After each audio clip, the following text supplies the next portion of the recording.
Bago kayo sa Mount Yoko ay pakipulutan yung mga basura sa inyong mga upuan. At pakirindi na rin natin yung mga sarili sa kalakay natin ngayon. O, chika na po. Okay, bago tayo magsisimula, ay meron muna tayong paunang gawain. Nakamunahan ni Sarah? Puno mo ba yung kayo? Ganyan.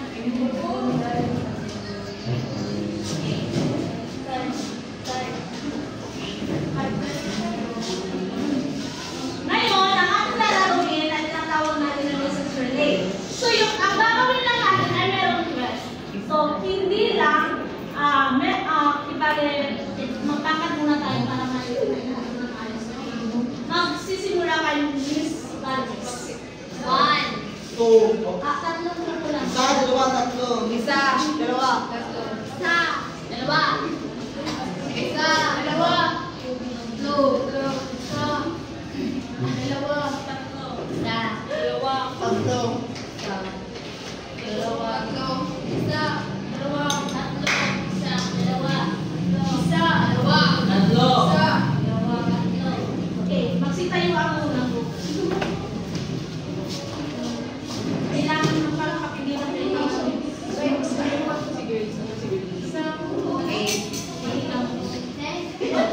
Ang pangalawang patat naman, bilangin yung grupo.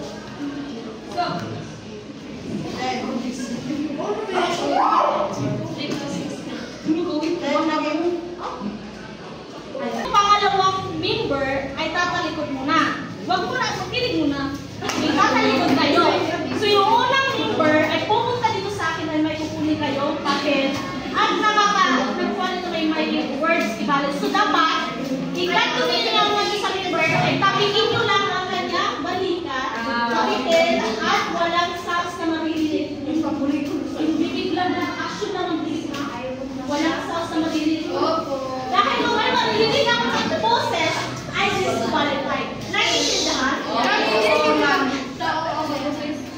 Hindi lang as in. So kayo sinyas na. Sinyas na ako.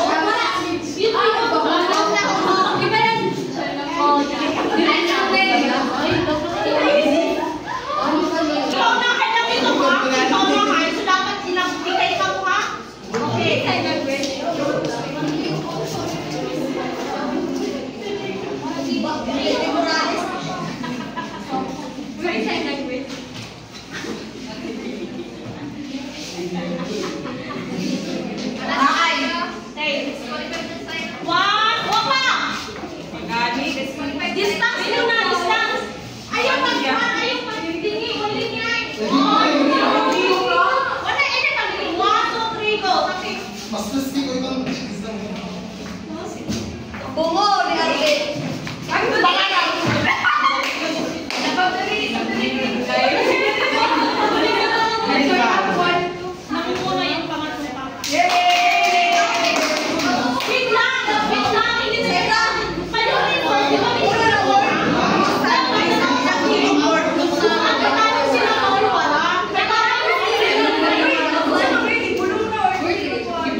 magparangal sa mga manunulat at itaguyod ang politikang Pilipino, kaya ang mga manunulat na lumikha ng mga akdang legalidad at maging grad upang maipaabot ang mga akdang ito sa mga magbabasa.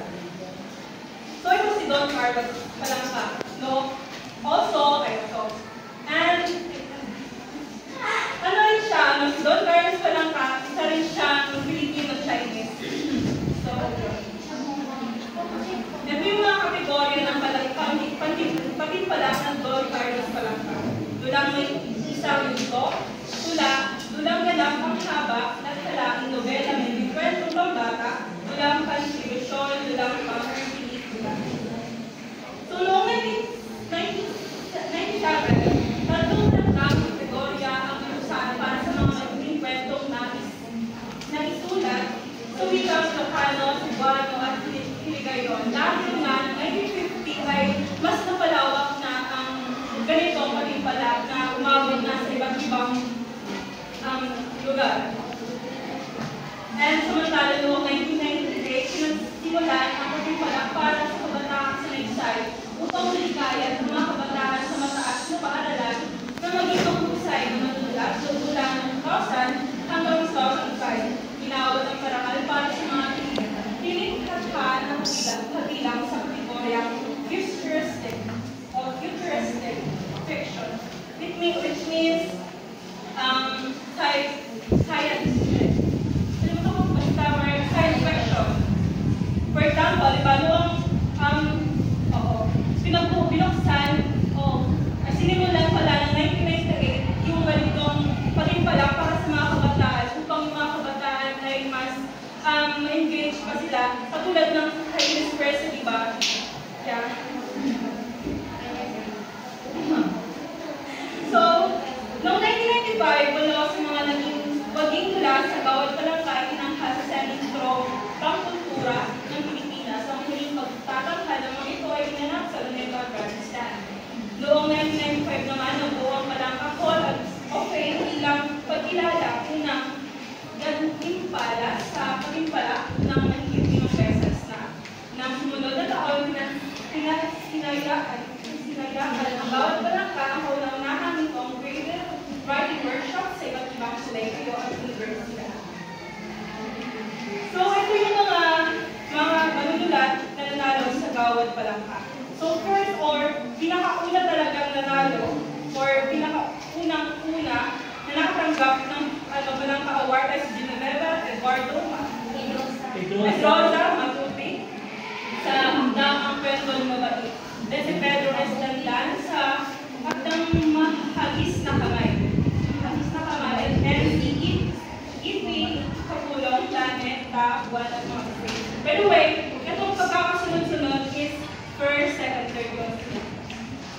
Then, noong 1952, si Pablo Engas Bautista ay tinanghal na first place sa kanyang akdang Tumagaan. Then, si Manuel J. Ocampo sa Kalatay ng Buyol. Then, si Genoveva Edroda Matupi sa Pagbabalik. Siya si Genoveva Edroda Matupi. Si already Ventura Medina Jr. sa akdang Kapangyarihan. Then, si Mario L. Coronel sa Ang Luwagi. Then, si Paciano Peralta sa akdang Madaling na Gabi. Then, noong 1954, ay sinanghal na first place si Teodoro against Panoncillo sa akdang Kamatayan lamang na si Ventura Medina Jr. ang isa sa aking durog. Then, si Fernando L. Samonte, matalino ang hinahanap nila. So, 1955, again, ginawa na si Genoveva Edroda Matupi at the first place again sa kanyang akdang paglalayag sa puso ng isang bata sa medyo sa pulong sa Batisaw. Then, sa third place, si Virgilio Briones sa akdang Pumalik na Bata. Noong 1956 din, ay ginawa na si Martin Del Rosario sa akdang first place sa akdang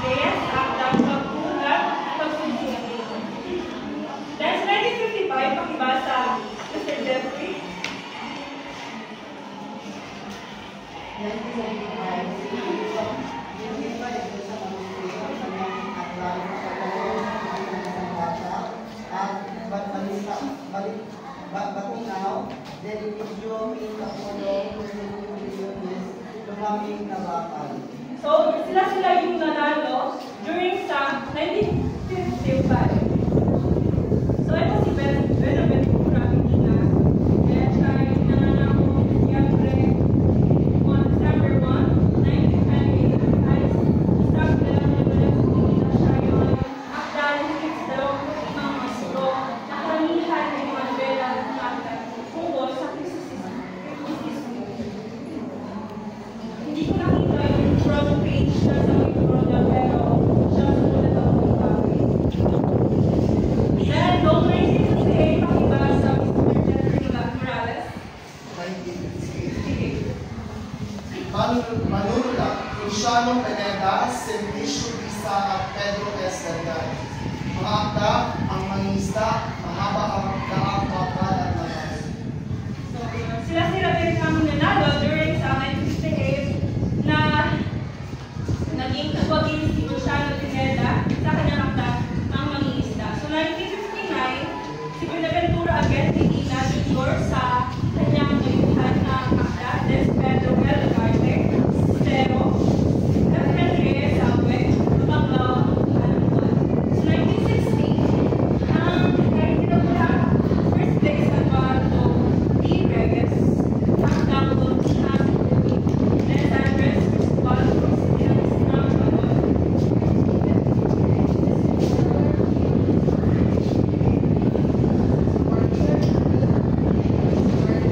Edgardo M. Reyes sa Pagdang Ikaw.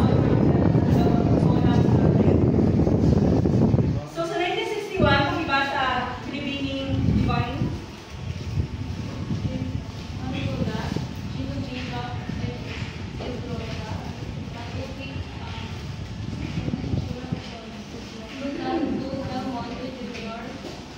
That's Brett.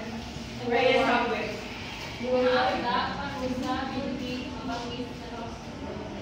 So, noong 1962, na tinaguri ang first place ni Liwayway A. Archo sa kanyang Akdang Banyaga. Then si Rogelio R. Sercar ay tinaguri ang pangalawang second placer sa Akdang Peng Negro. Ilan na naman namin siya, diba? Nabasa na natin ang kanyang akdang. So, no, si Benaventura rin sa Desmond Medina Jr. sa ng sugat ng gabi. O, edit din ng gabi ang safety. Then sa 1963, tinabaran rin si Benaventura Medina again sa Akdang Maybay. Then sa Rogelio R. Sercar, Sikat, sa Akdang Katasel. Then sa Fredres Abed, sa Akdang sa Bagong Paris. Siya si Fred Abed, which is na ito yung example ng front page na mabangis na lungsod, si Fred Abed. Then, sa panahon ng mga batas militar, maraming mga kwento or mga maikling kwento ang naging rebelde panulat na tinatawag ng iba. Pero ang ibang mga kwento ay nananatiling nakalabas or malaya pa rin na publish na mga manulat at ito ay hindi sa lamang sa kanila. So, 1964, sa 1964, si Dominador Mirasol ay tinaguri ang first place sa Akdang Mga Aso sa Larangan. Si Edgardo M. Reyes ay sa Akdang si Ama, si Fred Reyes Abed, Dugo sa ulo ni Corbor. Then 1965, Benjamin E. Pascual sa kanyang Akdang Landas sa Bahaghan. Si Eli Ambang Pasproso sa Akdang Kamatayan sa Diliman, Yan si Leon, mga luha ni Laila. So 1966 trend, pakibasa sa Pilipining Rapunzel. 1966,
yung punto.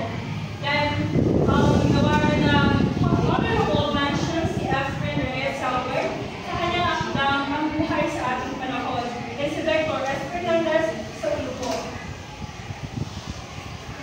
So, kasama rin ito sa mga ginawaran ng Palangka Award noong 1974 sila Jose Reyes, Domingo, si Perez, at si Juan Cruz de la Pedro.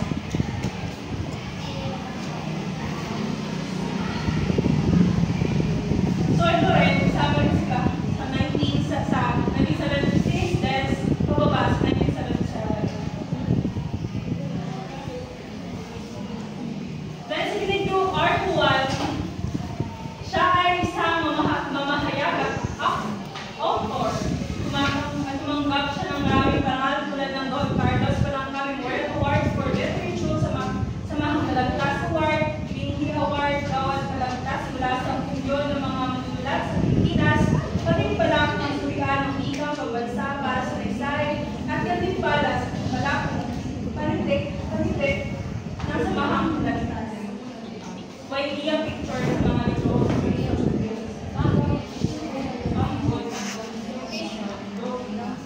Iya ang mga akda na nakabilang dahil sa or nakasama sa Palangka Award. Kaya pero may iya top book cover sa love ng isang video. Then 1978 o 1979 sila yung mga nanalo. And same pa rin sa first hanggang sa pagkasunod na panalo nila. Sila rin ang mga pero ito rin kasama sa mga nanalo noong 1980 at 1981 ng mga tao na nanalo sa Palangka Award. Sa 1982 rin sila Lahati, Fanny, then honorable mention si Cristina, Sergio Marquez, mga nasa Mexico. Then, 1983, nanalo si Mayet, Avin, Bartolome, Rolen, sa, lang ito, no, sa kategoryang Maikling Kwento. Malaki sila makakakuha ng Maikling Kwento, pero sa Maikling Kwentong Pambata, nanalo si Ray Villanueva, then si Rivera Sadora, sila yung mga nanalo sa Maikling Kwentong Pambata. Kategorya ito ng Maikling Kwentong. Ito ay kategorya ng Maikling Kwentong Pambata. So ito sila yung mga nanalo noong 1984, 1985, and 1986. So 1987 na, Severin, Sebastian, Cyrus, Fidel, sila yung mga nanalo noong 1987. Then noong 1998, Cyrus pa again, then si Doke, si Ronaldo, Rosario, ang inaguri ang panalo during that time. So, wala na ba kayo mga tanong? So, kung gusto nyo pa maghanap ng mga friends or mga So, magpapalasin nila. Ngayon, ay ibabahagi ko lang sa inyo ang mga nagawing magda na naging kwento sa pagtitimpala Palangka. So, ngayon, ay kikilalanin natin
Okay, ito naman sila nanalo noong 1992. Yung pagkakasunod-sunod nila ay yung nangunguna, pangalawa, at pangatlo sa mga nanalo noong 1992. So ngayon naman ay tumama naman tayo.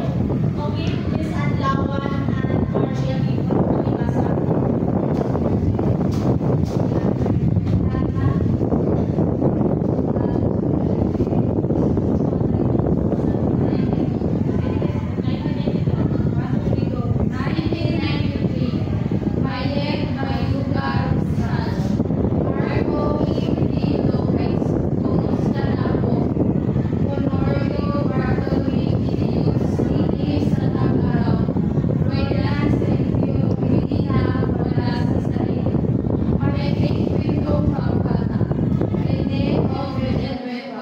Cuento ni Malinis, Oge de Rivera Jr., si Bornay ang batang karayo, Adola Barunis, ang panglalabay ni Felipe, ang Chino.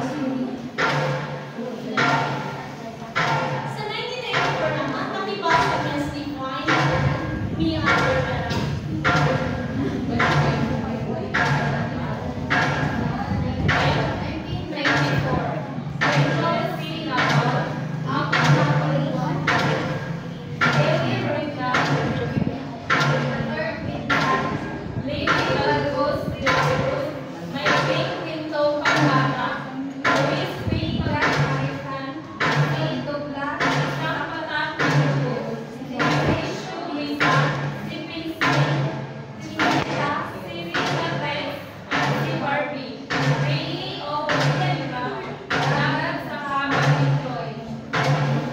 Dito, napakarami pang mga manunula na nakakapagpaliwanag sa kanilang mga salubin. So ito napakarami, hindi na natin babasahin sa ilang oras. So ngayon, magtatanong ako sa inyo. Ready na ba? Opo. Bakit mahalaga natin malaman ang mga tao na ito? Okay. Miss Arlene. Okay. Bakit mahalaga na kilalanin natin ang mga taong nakauwi sa Palakawan?